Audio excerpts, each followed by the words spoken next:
Last কয়েকদিন ধরে guys আমার মনের অবস্থা একদম খারাপ এন্ড মন টন ভালো নাই। আর এমনি তো আমার সময় অনেক খারাপ যাচ্ছে গাইস, সবাই দোয়া করবেন আমার জন্য যেন আমার তাড়াতাড়ি ভালো সময় আসে। আর এমনি পকেটের মধ্যে টাকা পয়সাও নাই এন্ড শপিংও করতে পারিনি এখনো, তার জন্য আমার বাসার মধ্যে বসে থাকতে হইতেছে। কারণ আমি এখন বাসায় বসে থাকতে পারতেছি না, কারণ একজন একজন এসে আমাকে নিয়ে যায় বাসা থেকে। তো অনেক দিন ধরে ভাবতেছি যে বাইকের জন্য কিছু কেনাকাটা করব, দেন টাকা পয়সাও নাই। সামনে দিকে টাকা আসলে ইনশাল্লাহ আমি বাইকের জন্য কিছু কেনাকাটা করব। আর আজকে এমনি বাইরেছি হচ্ছে আমার একটা ছোট একটা কাজ ছিল, দেন ওই কাজটা করার জন্য আমার বাবার সাথে গেছিলাম। তারপরে এই বাড়িটা দেখি, যেটা দেখে আমার সবচাইতে অনেক বেশি ভালো লাগছে, তার কারণে আমি এই বাসার সামনে দাঁড়াই। তবে জানি না এটা কাদের বাড়ি গাইস, অনেক সুন্দর ডুপ্লেক্স বাড়ি ছিল। এখানে দাঁড়ায় আমরা কিছুক্ষণ পিক টিক তুলি এন্ড কয়েকটা ভিডিও শুট করি আমরা এখানে।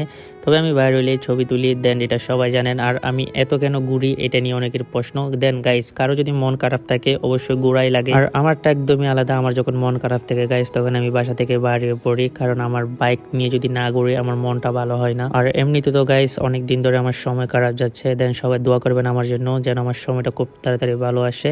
তো যাই হোক, সবাই ভালো থাকেন, সুস্থ থাকেন, আমার জন্য দোয়া করেন, আপনাদের জন্য দোয়া রইলো। আর আমাদের ফেসটা সবাই ফলো করে দিয়েন। এন্ড গাইস আরেকটা কথা, আমাদের ইউটিউব চ্যানেলটা গিয়ে সবাই সাবস্ক্রাইব করে দিবেন। আবরান চৌধুরী সার্চ করলে আমার ইউটিউব চ্যানেল চলে আসবে। ওকে, আল্লাহ হাফেজ।